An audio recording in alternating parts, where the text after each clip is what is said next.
We're continuing to follow all the breaking news that's coming out of the cabinet meeting that the president is hosting right now. In fact, it's been going on for more than an hour. They're talking about everything from the stock market, a lot about immigration and the border wall and the partial government shutdown. We're going to bring you that video as soon as we get it in here.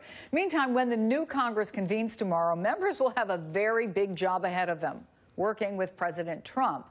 And it won't be easy, at least in the opinion of two high-profile politicians, one just starting his career in the Senate, the other nearing the end of his life, both of them blasting Trump's leadership. Former Republican presidential candidate Mitt Romney, who's about to become a Utah senator, writes in the Washington Post, quote, "His conduct over the past 2 years, particularly his actions last month, is evidence that the president has not risen to the mantle of the office." And in a new, rare interview, former Democratic Senate Majority Leader Reid, who's suffering from cancer, doesn't hold back. He says Trump is not immoral, but is amoral. Amoral is when you shoot someone in the head and it doesn't make a difference. No conscience. He adds, "I think he is without question the worst president we've ever had. We've had some bad ones, and there's not even a close second to him. He'll lie, he'll cheat. You can't reason with him." Back with me, Bill Kristol, conservative commentator and director of Defending Democracy Together. Jason Johnson is the politics editor at theroot.com. So I am curious what you think, Bill, about why Mitt Romney decided to kick off his Senate career with that op-ed. Yeah, I think it was a very purposeful and seriously thought-through decision. Mitt Romney is not an impulsive guy, and I gather he really wrote that op-ed himself, and it reads to me like things I've seen Mitt write in the past. I mean, it's not, I would say, eloquent entirely the way a kind of professional writer might make it, but it's sincere and earnest and heartfelt. And I think he felt it very important to put down this marker at the very beginning of his career as a senator, of coming to Washington, that he did not consider himself a player on Team Trump. Trump attacked him for not being a team player. But the whole point of the op-ed is I'm not on Team Trump. I'm on Team Republican Party properly understood, which for Trump is a different kind of Republican Party. For Romney is a different kind of Republican Party than Trump's Republican Party. And I'm on Team America. I mean, I care about the country and about its principles and its Constitution and world leadership and so forth. So I think it's a pretty big deal. It doesn't mean that Mitt Romney is going to live up to what every anti-Trump person hopes in terms of voting or in terms of criticizing things that some of us might criticize and he might hold back on. I think he's in a different position. He's an elected official, former presidential candidate. But you can't underestimate, I mean, his choosing to do this, knowing what he's doing, which he does, is a pretty important moment. And he knew the criticism was coming. Ronna McDaniel, the GOP chairwoman, who also happens to be his niece, by the way, wrote this about her uncle and pinned it to the top of her Twitter page, by the way. For an incoming Republican freshman senator to attack Donald Trump as their first act feeds into what the Democrats and media want and is disappointing and unproductive. Of course, Jason, he's very popular in Utah, not a huge risk there. But does he risk ticking off some of the other GOP senators and Senate leadership? I don't think Mitt really makes that risk. And I completely agree that, look, this was well thought out, this is meaningful, but there's also, I think, a certain level of personal aggrandizement in this. John McCain is gone, and for years he was, if not the moral center of the Republican Party, he occasionally was the gadfly. He was the guy who reminded people, hey, this is what Republicans are supposed to be about, and would go against presidents, whether sometimes that was Bush, whether sometimes that was Trump. Mitt Romney wants that job. Mitt Romney wants to be sort of the consciousness of the true Republican Party in the face of so many people who completely capitulated to President Trump.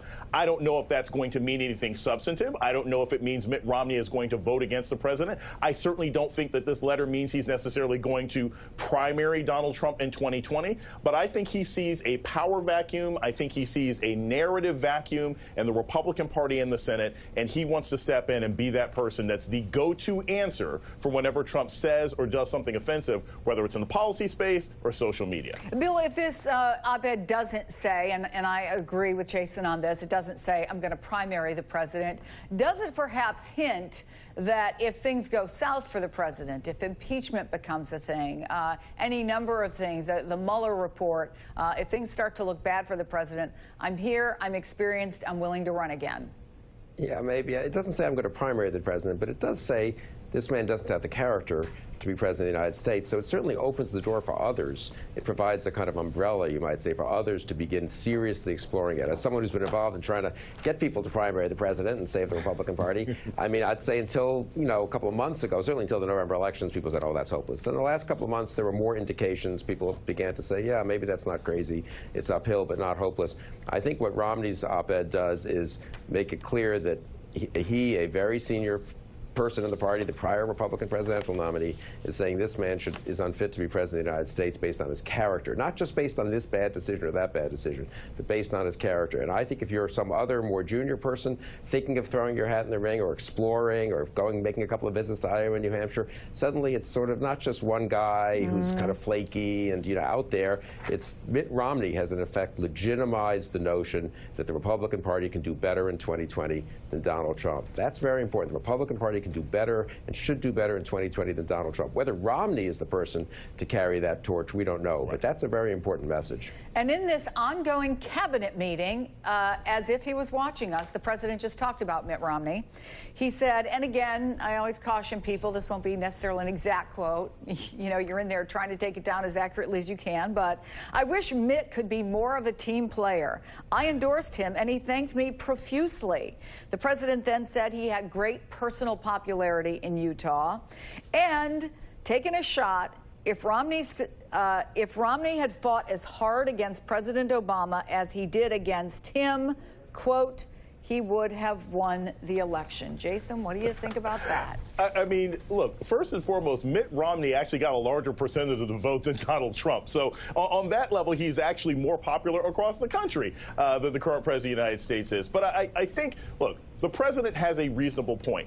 You just got to this job. The last thing you should be doing is coming in and criticizing me. And I think in this one particular instance, Donald Trump has a right as the president of the United States to sort of say that to Mitt Romney. I also think it's important to take into consideration that, while Romney has come forward and said, these are problems that I see with the president's character and morality, he's not gaining any friends, certainly on the left. And I agree. There's lots of people who have said, look, given Mitt Romney's own behavior, given how many times he was apparently kissing Donald Trump's butt in order to get a job, some of this sounds like sour grapes. So Romney's ability to be this sort of voice of contrarianism to Donald Trump is going to be based on him threading the needle between being a loyal Republican and not sounding like somebody who's just bitter that he's not in the White House right now. And I have confidence that he's that ability. But he's got to be careful, because if he just comes in banging the president every single time and yet voting with him every single time, it basically looks like sour grapes. I also want to take a minute or two to talk about Harry Reid. And the New York Times did this interview with him. He hasn't talked a whole lot, frankly, since he left, and he is very sick with cancer. And I think the fact that he was so extremely critical of President Trump, using the language he did, isn't necessarily a shocker. But he also seemed genuinely befuddled by his former Republican colleagues. And I want to read one quote from the article. He said he could never understand how his former Senate colleague, Jeff Sessions, allowed himself to be so abused and humiliated by the president. Why in the hell didn't Sessions leave, he said. Same with Kelly, referring to the departing chief of staff. I'd say, go screw yourself. I could not look my children in the eye. I wonder, Bill, could this shutdown, if it goes on and on, bring any of the Republicans who have been loath to cross the president and who have left in many ways, people like Harry Reid befuddled, move over to the other side?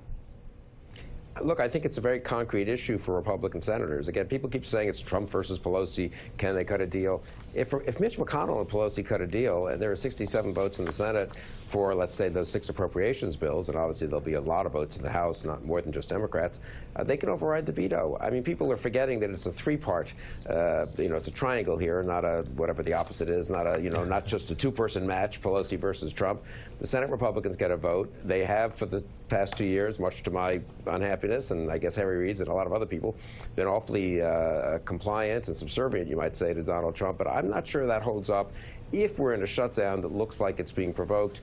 Foolishly, first Trump reverses himself. Now he's shutting down 6 agencies plus Department of Homeland Security over the wall. Fine, let's have the Homeland Security fight perhaps, but why does agriculture not work? And I think if you're Joni Ernst and you're in Iowa and you're getting phone calls from farmers and agribusiness saying, hey, I got business here with the Agriculture Department, they're helping me get this loan rolled over, or their people are supposed to show up tomorrow to help with this, and now it's not, why are they shut down?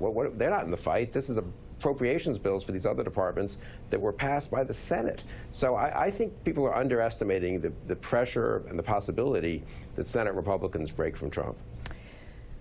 Thanks to both of you for sort of reacting in the moment with all this stuff. Again, the president, as far as we know, still in that cabinet meeting. And let's just say whatever your politics are, whatever you thought of Harry Reid, can we all just wish him well? Somebody who served his country in the U.S. Senate for 30 years, I think, at least 7 or 8 years as the Senate Majority Leader. And, of course, even before that, he was a representative from the state of Nevada. So our best to Harry Reid and his family. Bill Kristol, Jason Johnson, if you can stay with us, that would be great.